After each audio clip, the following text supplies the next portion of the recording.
Pessoal,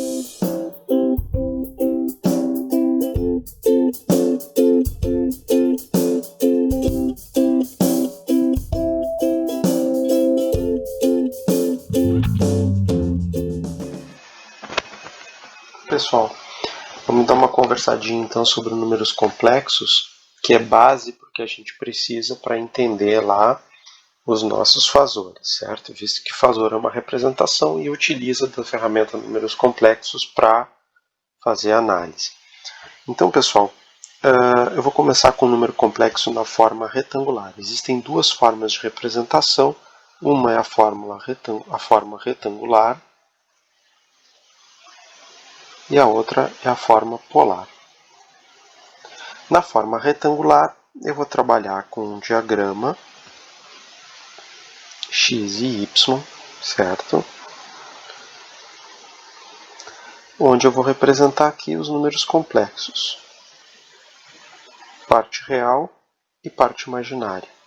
Então, supondo que eu tenho um número complexo. Vou botar aqui embaixo. 3 mais J4, ou 3 mais 4i, onde 3 é a minha parte real. E J4, o 4 é a minha parte imaginária. 4 a parte imaginária, 3 a parte real. Eu consigo então representar aqui no meu diagrama, aqui a parte real, aqui a parte imaginária. Eu consigo colocar isso aqui. Então, trabalhando com uma escala aqui, 3 e 4, fica um pouco mais fácil, tá? Onde cada 2 quadradinhos é uma unidade. Vamos fazer assim. Então, vou escolher aqui a cor vermelha, pode ser. 1, 2, 3. Aqui eu tenho 3 e, como é positivo, mais J4, então aqui, ó, 1, 2, 3, 4. Quase que não dá certo. Aqui seria 4 unidades, tá? Essa seria a representação na forma retangular do meu número complexo 3 mais J4. Na forma polar, em vez de eu ter ele decomposto nos dois eixos, eu vou ter um módulo e um ângulo. Então, eu vou ter aqui o mesmo diagrama, vamos pegar aqui. Tá? Acho até que é possível a gente recortar aqui.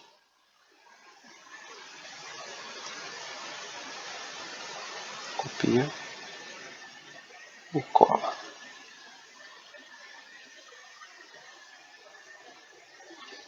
Tá. Vou puxar ele um pouquinho mais para cá, porque a gente vai precisar dele aqui.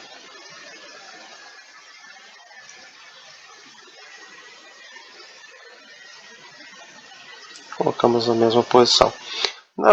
Quando a gente for fazer a representação polar, esses dois vetores vão sumir, vai ficar o resultante deles e o ângulo em relação ao eixo dos reais. Então eu vou pegar aqui a cor roxa, por exemplo, vamos pegar aqui a nossa régua e vamos fazer uma representação aqui. Aqui o 3, né? Então, 1, 2, 3. Mais ou menos, tá, pessoal? Só pra gente... Bom, e aqui eu vou achar o vetor resultante da interação desses dois. Vou colocar em azul. Tá lá. Certo? Mas qual é o módulo dele? E qual é o ângulo θ que eu vou ter ali? Bom, agora fica fácil, porque eu sei que a minha hipotenusa ao quadrado é igual à soma dos quadrados dos catetos. Então, 3 ao quadrado mais 4 ao quadrado. Hipotenusa ao quadrado vai ser igual a 9 mais 16. Hipotenusa ao quadrado é 25. Hipotenusa vai ser mais ou menos 5, eu só quero valor positivo. Hipotenusa vai valer 5. Ok, eu escolhi um triângulo 3, 4, 5 para ficar fácil, mas já é uma saída. E o ângulo? Eu sei que o seno de θ é, na verdade, o cateto oposto pela hipotenusa. Hipotenusa eu já sei que é 5. O seno de θ, então, vai ser igual. Vamos colocar aqui. O seno de θ vai ser igual cateto oposto, que é 4, pela hipotenusa, que é 5. Isso aqui vai dar 0,8. Tá? 8 por 10, 0,8. Então, o θ vai ser o seno na menos 1 de 0,8. O θ, se eu for usar a calculadora, vai dar 53,13 graus. Então, aquele ângulo lá é 53,13. Como fica a representação em forma de texto, né, desse número complexo? Vai ficar o 5, que é o módulo, com um ângulo de 53,13 graus. Certo, pessoal? Aqui, no caso, eu não tenho forma real e forma imaginária, eu tenho o módulo e o ângulo que ele forma com o eixo do x. Bom, isso é a parte de representação. Eu queria falar com vocês ainda sobre soma e subtração, multiplicação e divisão. Quando eu vou trabalhar com a soma, o ideal, soma ou subtração, o ideal é que eu utilize números na forma retangular. Por quê? Porque a soma, ela vai, na verdade, eu vou fazer o somatório da parte real desse número, que eu vou chamar aqui de z, né? Mais j, o somatório da parte imaginária desse mesmo z. E esse vai ser o número final. Então, se eu tiver números como esses aqui, ó, vamos colocar aqui, por exemplo, 3 mais j4 é um número, mais 2 menos j2 mais 5 mais j0, só tem parte real, e eu quiser saber o resultado disso, eu vou fazer assim, parte real, pego só a parte real, tá? Então, vou pegar o 3, vou pegar o 2 e vou pegar o 5, e vou somar eles. 3 mais 2 mais 5, ok? Mais j, e aí agora a parte imaginária. O que eu tenho ali? Eu tenho um 4, tenho um menos 2 e tenho um mais 0.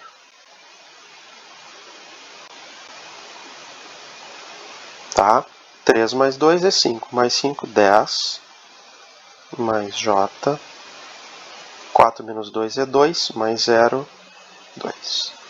Então, 10 mais j, 2 seria o meu número somado aí, complexo. Então, se eu tiver eles tudo misturado, forma polar, forma retangular, eu tenho que converter tudo isso para a forma retangular para depois poder fazer a soma, tá certo? E aí, ok. Quando eu tenho produto ou divisão? Produto, então. Produto. Eu tenho aqui, por exemplo, o número 5 com ângulo de 10 graus, vezes o número 2 com ângulo de 20 graus. Produto e divisão, né, a gente vai trabalhar sempre com forma polar. É bem mais fácil. Por quê? Porque eu vou fazer o produto dos módulos e vou somar os argumentos, os ângulos. Então, esse produto aqui vai resultar em 5 vezes 2, com um ângulo de 10 graus mais 20 graus. Isso aqui me resulta em 10 com ângulo de 30 graus. Certo? O produto funciona assim. E a divisão? Vamos supor que eu tenho aqui o meu 10 com ângulo de 30, que deu ali, divididos por 2 com ângulo de 20. Que eu já sei qual é a resposta, tem que dar 5 com ângulo de 10, né? Então eu vou fazer o quê? Eu vou fazer 10 divididos por 2, eu vou dividir os módulos e vou subtrair, né? Vou passar o que está embaixo para cima. Esse aqui passa lá para cima, mas passa com sinal, o ângulo passa de forma negativa, tá? Multiplico por menos 1. Então, com ângulo de... Pô, ficou feio isso aqui.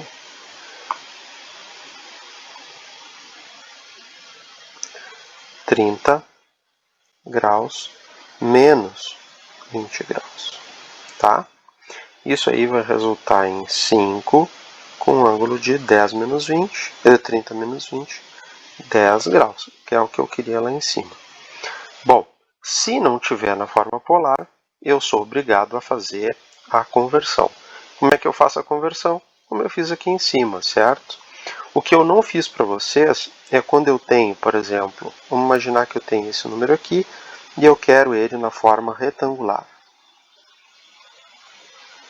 Tá? A forma mais fácil de eu fazer isso é,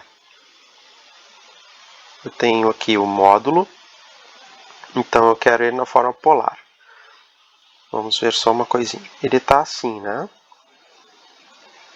O 5 está aqui e o ângulo de 10 está ali. Bom, eu tenho que projetar ele aqui e aqui, né, pessoal? Então, olha só. 5 vezes o cosseno de θ, que é 10, vai ser a minha parte real.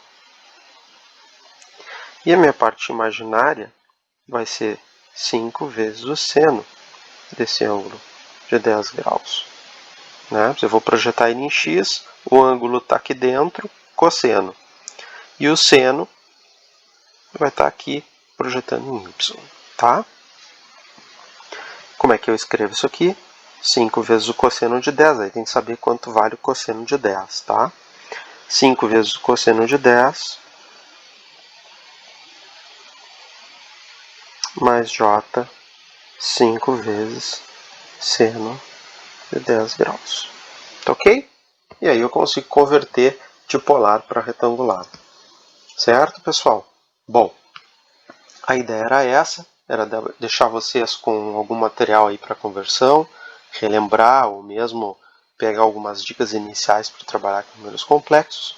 E aí é um videozinho complementar do nosso primeiro vídeo ali de fazores, tá ok? Um abraço para vocês, fiquem bem, pessoal.